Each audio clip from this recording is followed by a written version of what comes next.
Welcome to the Grace Hour Show, a Christian program that takes a dive into our daily challenges and helps us learn our faith in a practical way. Paul Andrulonis, joined in the studio by Philippe Serradji. And apparently by Pastor Ronaldo, who just decided to show up with football. Washington, Why are you? Why? Formerly known, the former name of the Washington Commanders. He has a jacket on. Well, are they playing in the finals or something? They are. They're in the NFC Championship game. Yeah. Oh, that's why. Yeah. Okay. Yeah. That was rude of you, Pastor Ronaldo, but thank you. I was hoping to not have to talk about the Ravens losing. No, don't say it. You're gonna cry, and then now, of course. No. It is. I'm so sorry for the you. The reality of where we are. It was almost 2 days ago. I'm sure you had time to. I have woke up. You had the whole day. Woke up twice last night crying. But yesterday it's okay. You had the whole day to cry. I did. I'm so happy for you. We actually, the night of the game, as difficult as it was, my wife and I were saying, you know what? Tomorrow we'll wake up and literally nothing about our life will have changed just because. What the literal heck, as your wife would say. Yeah. So that's what she said when Mark Andrews dropped that 2-point. She said, "What the literal heck just happened?" But anyway, at any rate. We're doing fine. We're doing okay here in Baltimore. Therapy is working. Yeah, my family group chat we're all good. We're all good. We went sledding yesterday to get all the angst out of our system, even though it was only like 10 degrees outside. But yeah, how are you doing, Philippe? I'm doing better than you because I'm not a football fan. So in my country we don't play. I mean, we play football, actual football, the one not the football you don't use your feet for. Yes. But well, sometimes. I mean, sometimes, what's that joke about? Sometimes you get points. How many points? Sometimes 1, sometimes 3. Sometimes 3, yeah. You never know. Yes. Anyway, so today we're talking about football. Today, so the whole morning. Science of football. And the scientism of football. Yeah, exactly. Scientism of football, our statistics. I think it's right now it's super confusing. How do you understand the game of football? No. This week, the topics are related to science and God. And today we're discussing a term that, as you mentioned, is a fairly recent term that's come up in the last 30 or 40 years, and it's the term scientism. And I just thought it best I have a definition that is maybe not an official definition. It's from one of the articles that I read, and then we'll read from the Merriam-Webster definition of what scientism is, if that's okay. Just the actual authority on the topic. Yeah, I guess the definition for scientism, it's the view that the hard sciences like chemistry, biology, physics, astronomy provide the only genuine knowledge of reality. Yes. And then the Merriam-Webster definition for scientism, it's an interesting, as I was reading it, I was like, this is an interesting definition, if it will load. Here we go.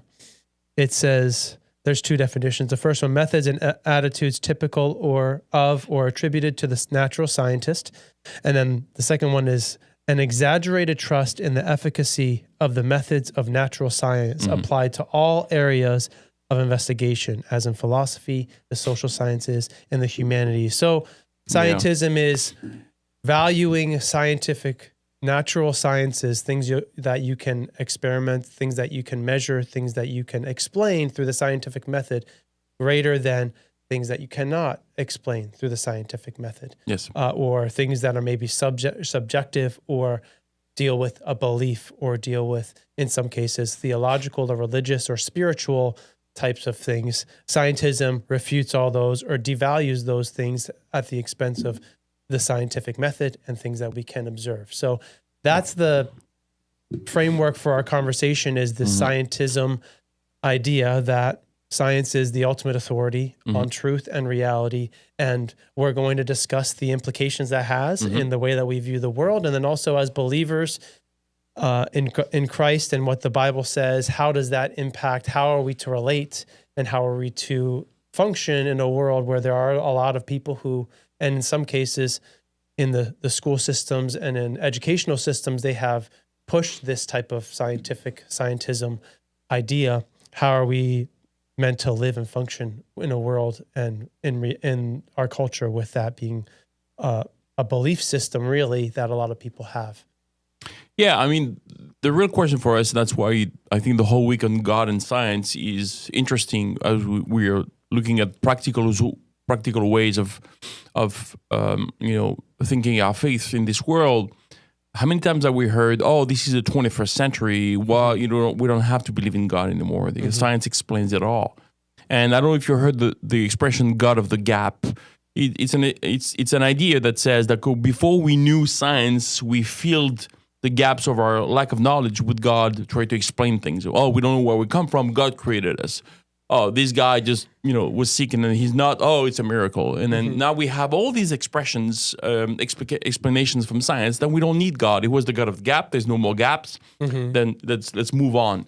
And that's why this is very important for us to think about this as Christians, because science is one thing. Scientism is just like any ism, is a philosophy that is based on the prefix, which is like science is the only way to know. That would be another way of explaining that. Therefore, since science cannot explain things that are immaterial, like God and all the faith, and then they cannot be known for sure. At least the best case scenario. Of course, people who believe this, they'll tell you it's more subtle, there's some differences.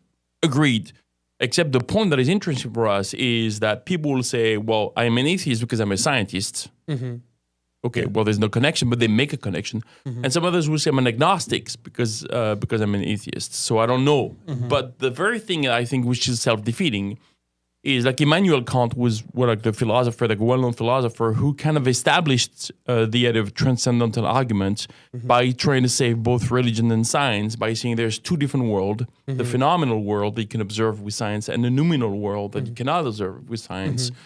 And the only thing we know about the noumenal world is that we cannot know anything about it because science doesn't work on it. But the very idea that you can know the fact that you can know anything about it is already knowledge.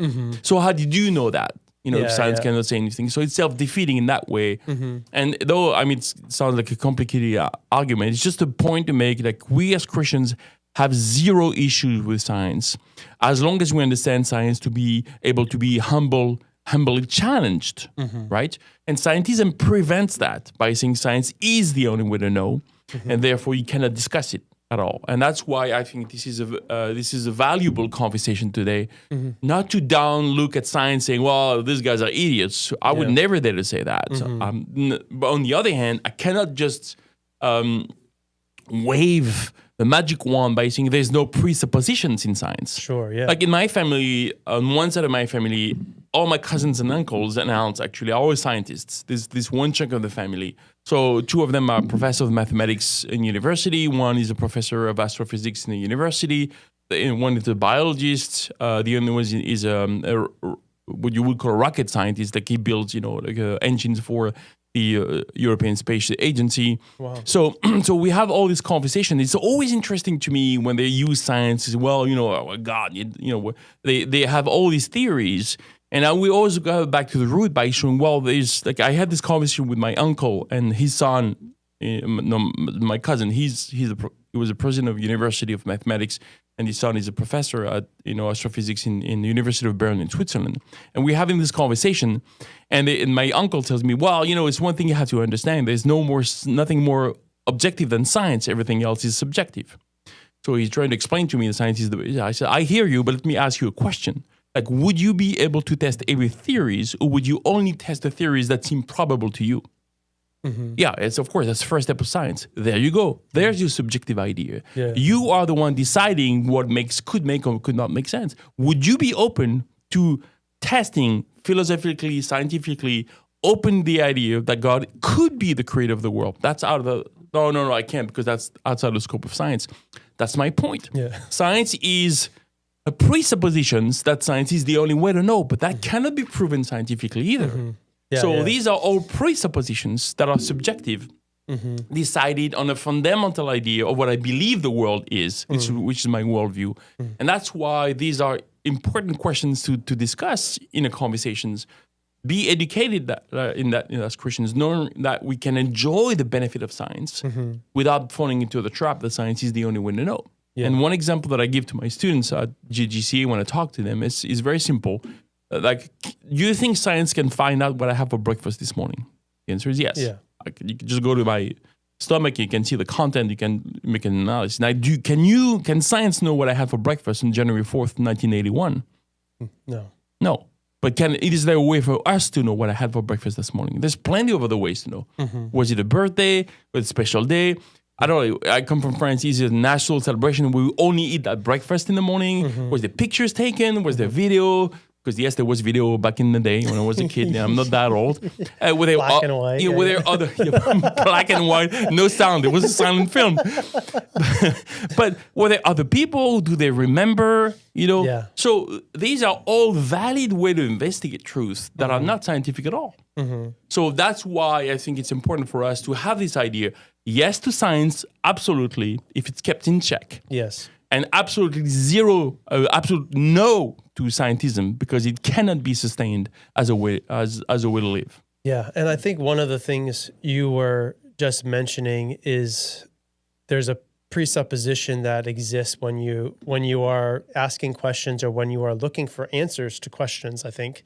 And one thing that I think can creep in, and depending on in scientific research or discovery or in general, is the confirmation bias that we can have in, yes. Okay, why is this, the initial attitude of, or the steps in the scientific method, or I see something and I have a question of why it is the way that it is, and then I have a hypothesis, and that hypothesis can be based on a confirmation bias or something, a presumption that I have made that lends me towards the answer that I think will be the correct answer. And as you mentioned, within the objectivity of the scientific method, me asking the question or having hypotheses that are outside what I think is possible is, the purest form of that scientific method. But if I am unwilling, or if I'm even blinded to those assumptions or presumptions that I've made,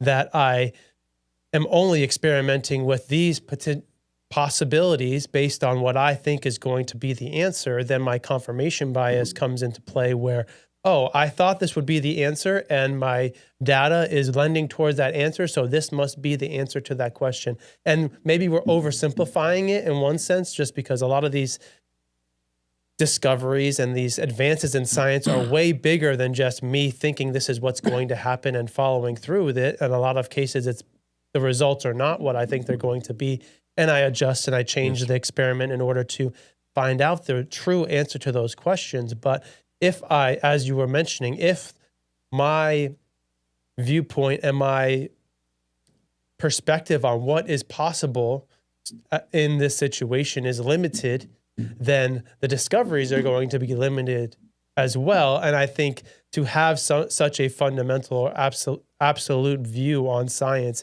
and the results of the scientific method, with the knowledge that we have a lot of things we can explain in the universe, is something that can lead us astray very quickly, or we can have our feet thinking we're on the rock of the scientific method when really we're on the sand. Because as we've seen throughout history and throughout scientific discovery, there are things that were assumed or were across the scientific community agreed upon to be fundamental truths about science that have since been adjusted or changed or been understood in a new light. Yeah. And there are gaps in the science as much as there are gaps in whatever we believe about God. We will never know everything there is to know about God.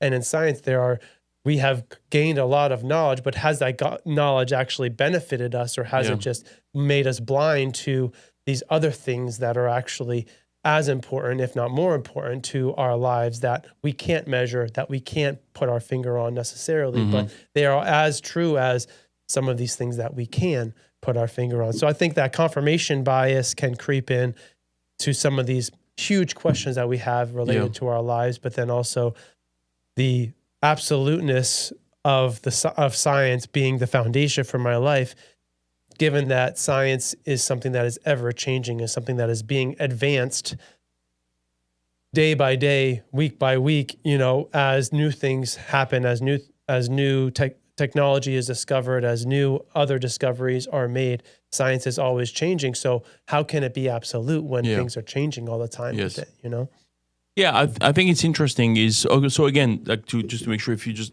caught up to the podcast today, Like, we're not discussing science as an issue. We're discussing the way we can see science, which is scientism, which is the ultimate authority, the only way to know, as an issue. Just like reason, our reasoning capacities are great blessings. Rationalism is the idea that my reason is the ultimate authority. That's wrong, because that can be absolutely wrong. So we're discussing scientism, and the reason why science has to be kept in check, because science has so many ramifications. And I think there's one thing that lack absolutely in scientism is the sense of humility, and looking back and do a self-assessment of how wrong science has been over the centuries about so many things. And again, that's not it's science is expected to be wrong sometimes, because it's a human endeavor. Yep. So it's not like, oh, science is stupid or science is, I don't like that. But I'm just saying, can we just keep things, can a licensed contractor professional make a mistake? Yeah. Can a plumber make a mistake? Yeah, okay, because we're human beings. Can I make mistakes? Well, yeah, I do, like, all the time. So the one thing that I tell the kids, at GDC, when we had this conversation one day, because they always feel like, oh, you guys, when we're young, so you don't respect us or whatever. Some say, that's not the issue. See, the difference between you and I, it's not that you mess up and I don't. The difference is you mess up, I mess up. You don't know how much you messed up, but I've known enough how I messed up to know that, to take that into account. So that creates a humility in us, realizing we're not getting better as human beings. We just pile up misery, in our flesh. We just pile up mistakes, and now we just know that now we're slower in making decisions.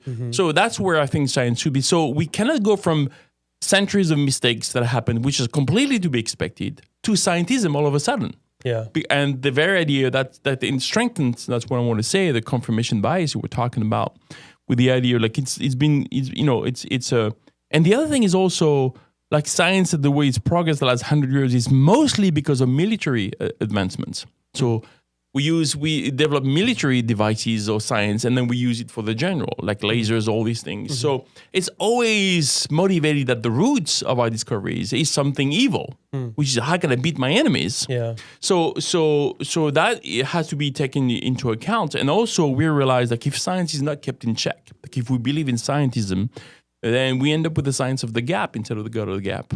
Because now we have to, like, look at the theory of evolution.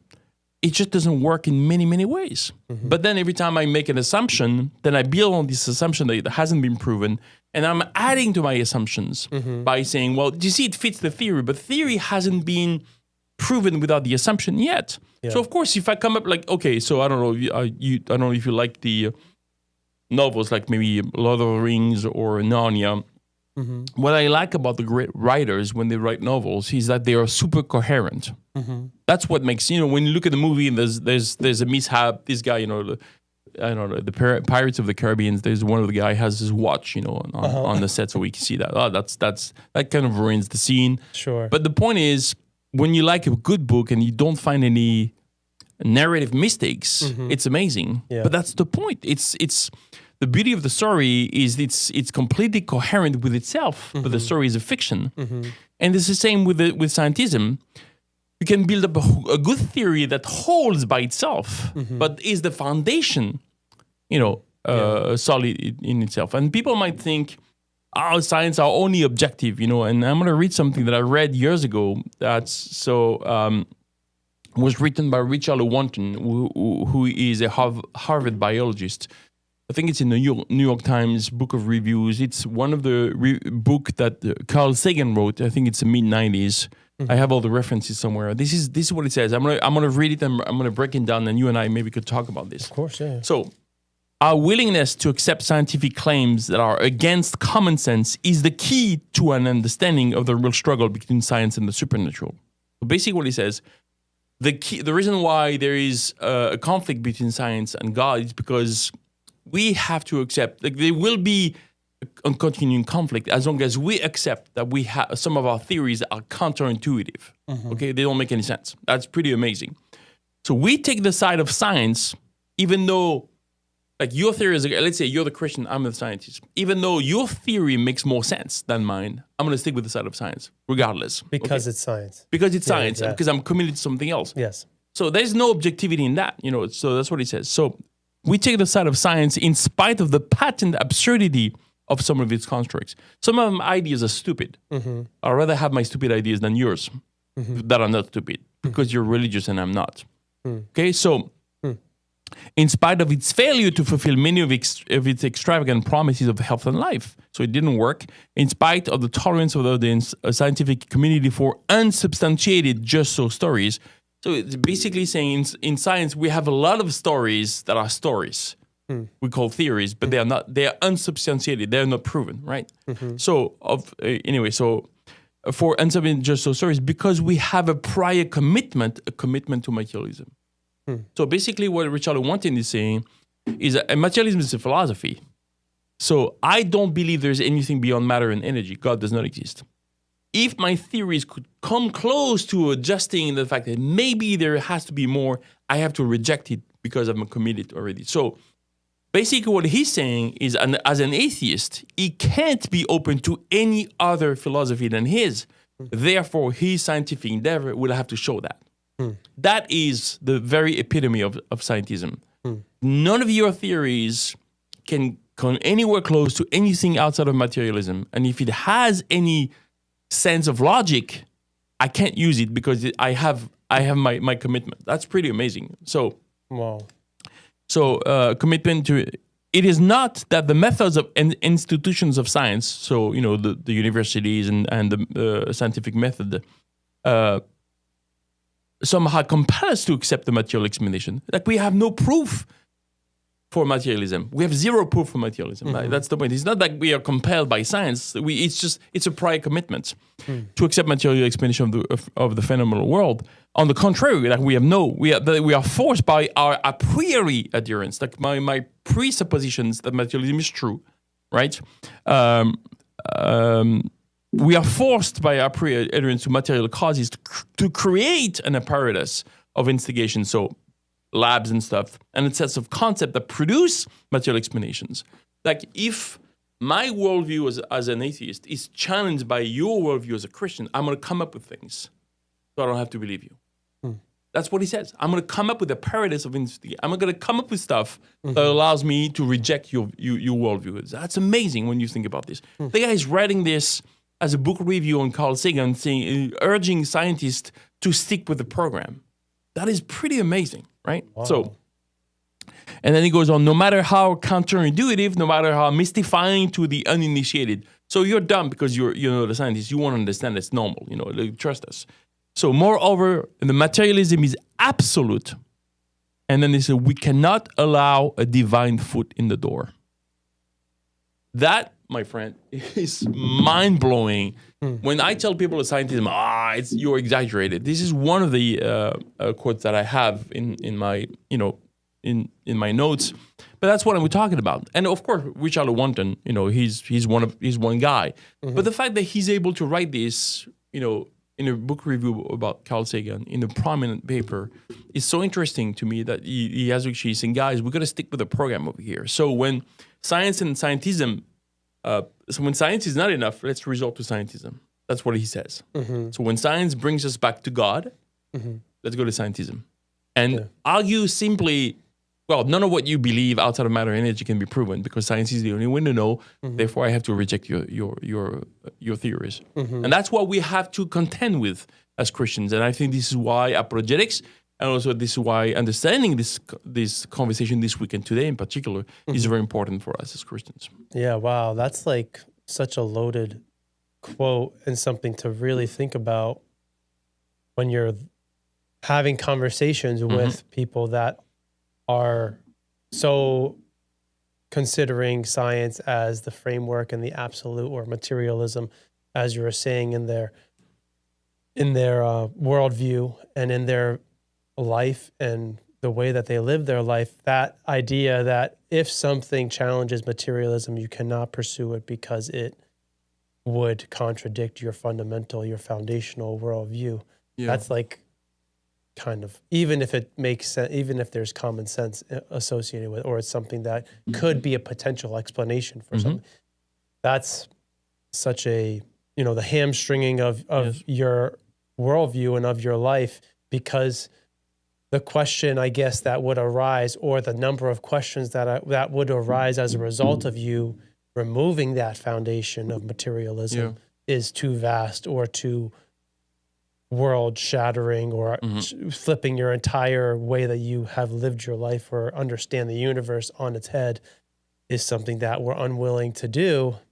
And understandably, in one sense, just because of, okay, if this thing that I believed my entire life is no longer true, then what is life about? And I think in one sense, we can have that same framework from a theological perspective as well. If I have believed this about God to be true, and I learn that it's not, or whatever the case is, me changing that viewpoint in my life, if it's such a fundamental thing, it can also flip my world on its head. And it may be easier for me to just continue with what I believed all along and ignore those things that contradict it, versus letting something new change my perspective or change my worldview as it relates to scientism or theology or religion or whatever, philosophy, relativism, whatever the case is. There's a lot on the line in these questions that we are asking, and in asking people that who are materialists or atheists or agnostic or whatever the case is, they are, scared as if we were, as if I would be if I had somebody that was contradicting what I had believed my entire life. And those questions have arisen, and you have to wrestle with those things and trust God with them. In some cases, we're like, okay, Lord, is this really who you are and what you have said? And where can I go to get those answers? And with the materialism framework, I guess the question is, where do you go with those questions and those answers? And if I've been so ingrained with something that it cannot be true, and now it's the only option for me to go to in order to have an answer, how can I adjust and have those conversations? And are people that are in those worlds willing to include somebody who had a materialistic viewpoint in those conversations and let them work through those things? Because I think part of this conversation is that the need for a dialogue between those who have the absolutes of scientism and those who are open to other things, including the religious or theological viewpoint, that there is more than just science. There's more, there's philosophy and there's religion. There's a spiritual element to these things. And how willing are both sides of that conversation to have a dialogue and to discuss those different things? Because on the other end of the spectrum, there could be the idea that, oh, well, the Bible is the truth about everything, and I can't listen to anything that science has to say about that, which we've made clear earlier in this episode that science is not the enemy, but my view on science is the thing that can distract me and lead me away from Christ. So maybe we could talk about that a little bit, just the conversations that can be had, or the dialogue that should exist between those who have a material viewpoint or a scientism way of viewing the world, and those maybe who have this other, whether it's a religious or understanding there's more than just the measurable that makes this world or makes our life what it is. Yeah, I think there's two things that can address. There's two sides of a list of two things we can look at and say which would be healthy to have with anyone who's like maybe on the scientism side. But it's helpful, and as I said, beyond science, we have a field that we call philosophy of science. So I studied that in university, and the idea really is part of a bigger field that we call epistemology, which is the theory of knowledge. How do we know what we know, right? So it's been a conversation for centuries. How do we know? There's the aspect of the observer and the objectivity of truth, all these things, and how do we get to obtain those things? And there's a few assumptions we have to make as human beings, and the number one assumption is our brain are capable of understanding the world fully. So I think when you look at all the assumptions you have to make for science to be possible, which all lead to one thing, is that we are capable of understanding the world around us, and the world can be understood. These are two presuppositions that can only work if God exists. Otherwise, it's by chance that we believe this. Like, my brain hasn't been designed to think therefore it's not reliable. So if evolution is the only way to know, it's the only truth, and God does not exist, and our brain is sometimes capable of thinking, sometimes it's not.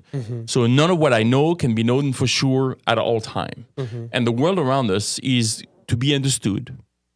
Is also like can be intelligible. That's the word the philosophers used, and that's also an assumption. And so that cannot be true in the scientism point of view. Yeah. It can be true in science where if we understand there's more to life than science itself. There's some metaphysical, not just the physical world, but there's some metaphysical aspects of things that are beyond. On the other side is understanding as a scientist, I need. Not I, but I mean the scientist needs to say, I need checks and balances, because I can be wrong. That's why they have, the very concept of science is so interesting, because when it comes down to the science that is interesting, but that has no bearing on our philosophical ideas, they have peer review articles, right? Yes. And they can only be accepted if they have been reviewed by peers, and then they're published, et cetera, open for the public, and they can be reviewed. But that does not happen in the text that I read. The text that I read has nothing to do with science, has everything to do with philosophy of science, with the idea that we have to reject it. I think as humans, when we understand that we are capable of mistakes, we are capable of confirmation bias. There's actually so I at GGCA for the seniors, I teach for a month. Critical thinking as before I start my class in apologetics, and there's a couple things we realize. So I teach them a few principles. One of them is called the Dunning-Kruger principle. It's a psychological principle that shows it's a curve on two axes, and it shows like it goes down and up. It's like this has a U-shaped form. It's the least the more confident you are. The more you know, the less confident you are. So basically, it takes intelligence to know you're a moron. That's what it says, But that's what exactly we're talking. Like, if I'm super confident, like Richard Lewontin is in his philosophy of materialism, he will be short-circuited. He will going to short-circuit everything else. He's not interested. So that's the opposite of confirmation bias. It's that you're rejecting every other possibility. And there's a famous economist who, speaking about economy, but I think it applies to philosophy. Stuart Chase is an American. He says, for those who believe, no proof is necessary. And for those who don't believe, no proof is possible. There's a rejection of the idea of proof if I don't believe already. Whatever proof you bring to me, I'm going to reject it. And on the human side, which I think is also very interesting, we have to bring into the conversations that we can be wrong. That's what we do. We get things wrong. We test things and etc. So I think it's helpful in the conversation with maybe a non-believer or someone who's who's maybe believes in scientism without even knowing it. Is that I understand why you really rely on science for things. Totally understand that. But you have to show them there's alternative ways to know. There's other ways to. And not only that, but for us to do any progress in science, we have to make the basic assumptions that God exists and created our brain to think. That's why, and that you and I were discussing this earlier, that science developed mostly in Christian countries from Middle Age until now. Because people had the idea of a few assumptions that we mentioned. The third one was that by doing this, they would glorify God. So they were motivated into the right thing. So I think bringing this in the conversation allows for actually a dialogue about, helping someone who believes in scientism, whether they know it or not, realize that science is not the only way to know. And that if you go from scientism to that, I think you make good progress in the conversation. Yeah. That's, I think, such a good, point to be made. Like the proof, the quote that can you say that quote that you said again about proof? Stuart Chase? Yeah. For those who believe, no proof is necessary. And those who don't believe, no proof is possible. No proof is possible. So, yeah. So like understanding what is my proof? What is my, especially in the world that we live in now, we want things to be super clear. We want things to be super, I need to see a video of this happening or see something that tells me what it is. And they use that as an application for like understanding whether the Bible was written or whether Jesus existed or all of these different things, which we could talk about that and how that can be skewed based on a confirmation or based on because it's the Bible and because people believe it so strongly as opposed to other historical figures and those archaeological discoveries and those different things. But I think, yeah, the humility that it takes to have a conversation and understanding what I know and what I don't know, and what is as you said, that Dunning-Kruger effect of people having confidence in little knowledge. And then there's another, like maybe the opposite end of the spectrum is like the imposter syndrome, where I don't know I feel like I don't know anything, but really I know a lot. Yes. And I think we are caught between those two worlds where people that know a lot think they don't, and people that know little think they know a lot. Yes. And we have these conversations, or the people that don't know a lot but think they do are the ones leading a lot of the conversations. Now, I'm not saying that that's the case for all the whole scientific community, but it's the reality that there is more to this life than just what we can see and just what we can measure. And if I'm not open to that as a possibility, then there's a lot that I don't know. Yeah. And if I'm open to understanding those things that I don't know, or having the possibility of things I don't know be infinitely greater than the things that I do know, then that gives me my life more. I think it gives me more to believe in, more to live for in my life, because there's more that I don't know, and I can discover more. Because I think in this scientism or scientific community where I'm explaining things, it assumes that there's less and less and less for me to explain, because I'm discovering and discovering and discovering. But if that was the case, wouldn't there be less and less scientific discoveries going on now, as opposed to continuation of those different things? Where, I mean, I guess we are exploring the universe and we are learning more about the universe than we ever have, both into outer space, but then also the micro universe of, and Pastor Toll was talking about this a couple of weeks ago in his class, at service, about, the expansion of the universe and finding the center of the universe. And the numbers he was using were, I can't even remember, maybe he said like 400 million galaxies or something like that. Yeah. And there's a center to that. And then if you go into the microorganism, you can go down deeper and deeper, smaller and smaller and smaller, all the way to the atom, or to the neutrons, or to the protons of an atom. And it's kind of interesting to have that in both directions. There's endless discovery possible in those things, and we are acting like we have the knowledge and we know what we can explain. And I think I couldn't help but think of the finger of God, or Jesus, being that center of both of those universes in one, where he is as big as he can be and as small as we can imagine. He is there at both of those. The epicenter of that is Jesus. And I think understanding that helps us to relate, as we were just saying, to people who have a fundamental idea of the material world being all that there is, and then also relating to those, the other end of the spectrum, where the material world doesn't matter and the spiritual is more important, which is not something that we've talked about necessarily, and that's not our conversation today. But that is another aspect of these conversations, where it's like, okay, I think it's not either or, but there's the material world that God gave us to discover, and then there's the spiritual element to our lives as well. And Christ is an example of heaven and earth coming together, and we as human beings, image bearers of God, have that as our life as well, that there's more to us than just the cells and the bones and the skin and all that things that make us material. There's an immaterial part that makes us who we are. And scientism, I think, lends towards valuing that material, explainable thing more than the spiritual, the non-physical aspect of this world. But we see it in our own lives, that there is something more than just the physical. Yeah. And I think that's something that cannot be ignored. Yeah, and also I think it's interesting. There's many things to say about that, but there's something that comes to mind is I think scientists, for them to keep their objectivity, have to stay clear out of any preconceived ideas, which is impossible.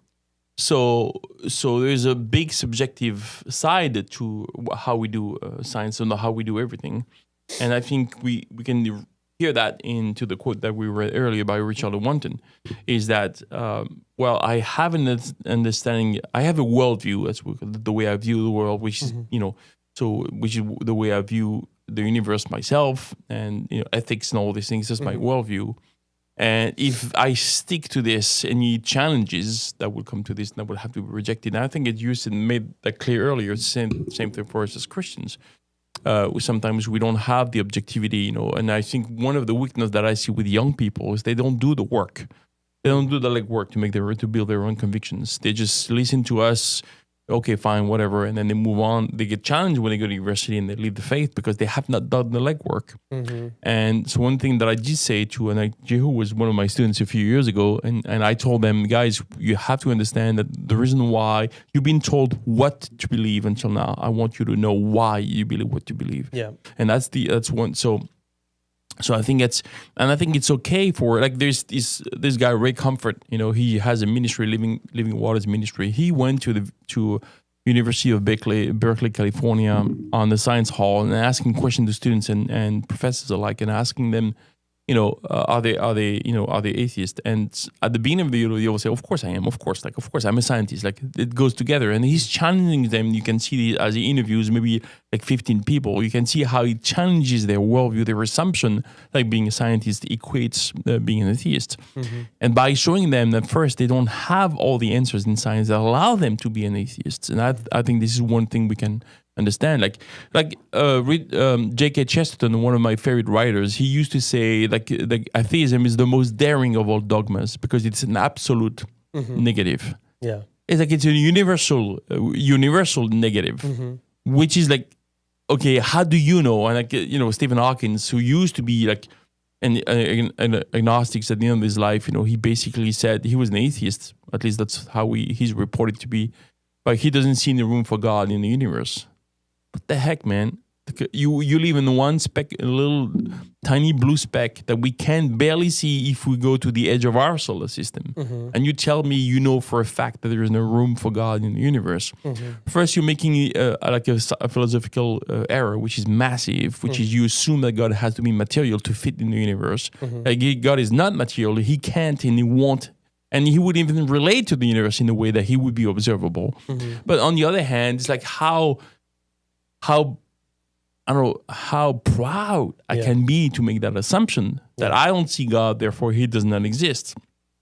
It's like it's amazing to me that we can think this way, and then therefore and just blanket it the whole thing by saying, well, if it's not science, it can be proven to be true. And I think there's one argument that we can make also against atheism is that not only atheism blocks out the possibility of science itself and knowledge of any kind, but also rejects the totality of human experience. Because if you make a list of all the words of things that express what you live through during a day, whether emotions and all these things, plus is what you are, you'll see that if you draw a line, you'll have a few words below the line, which is material. Eat, drink, reproduce, the basic things that and everything else is above the lines. It can be explained by a material world.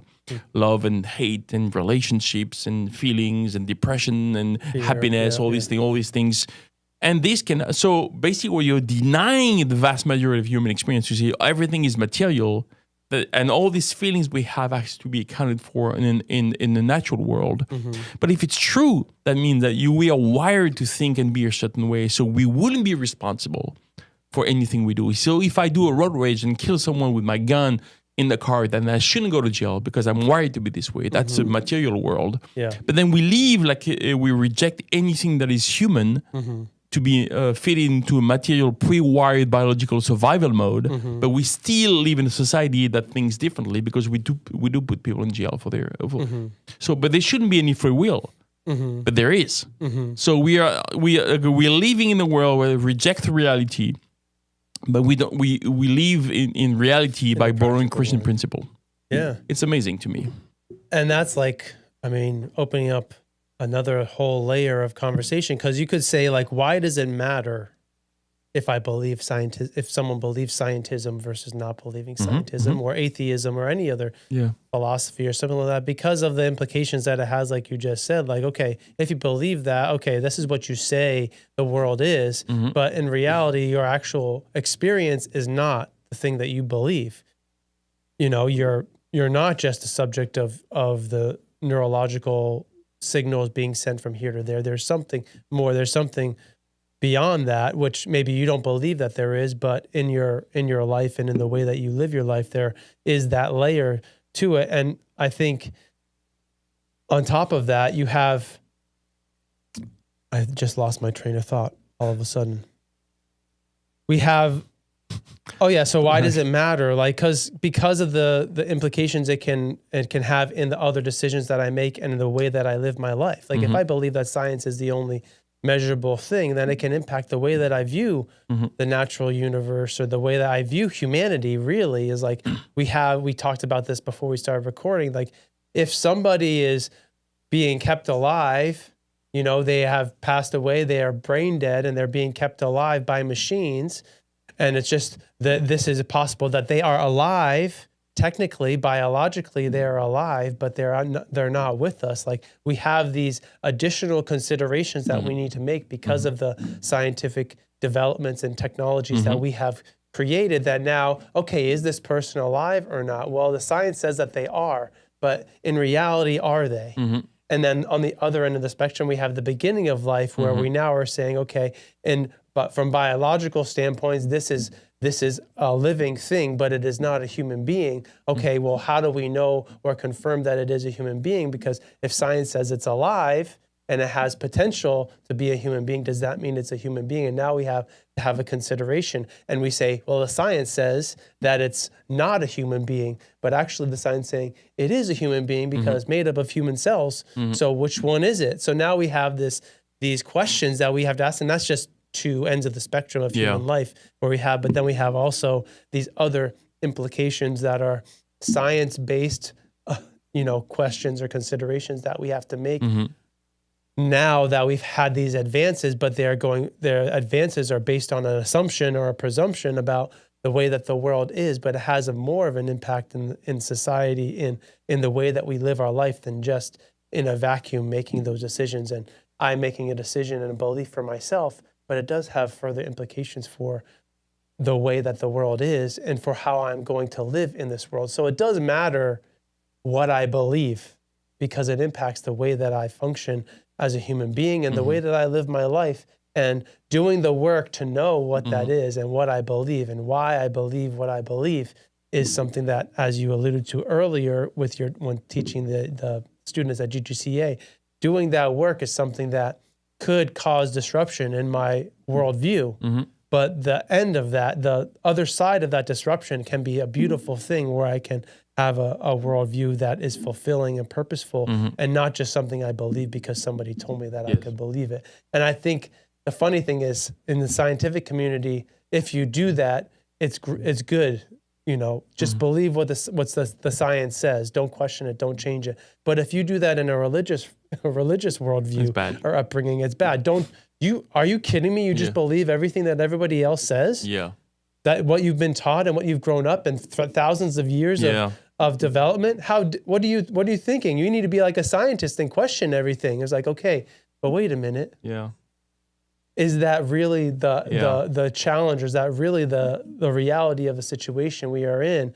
And am I willing to have those questions? And that's in Job, we haven't even opened our Bible in this discussion, but we've referenced it. But in Job 38, in Job 37, there's all these questions that Job is bringing before the Lord. And I think we can be not willing to ask God our questions, but in Job 38, verse 2, there's this answer from God, from the Lord to Job out of the whirlwind. It says, "Who is this who darkens counsel by words without knowledge? Now prepare yourself like a man. I will question you and you will answer me." Like, these are the things, like, where are we getting our knowledge? Where are we getting our counsel from? And are we bringing it before God and bringing our questions before him and letting him ask questions of us as well, and be able to have those questions, which may be world-altering, worldview-altering, life-altering questions in our life?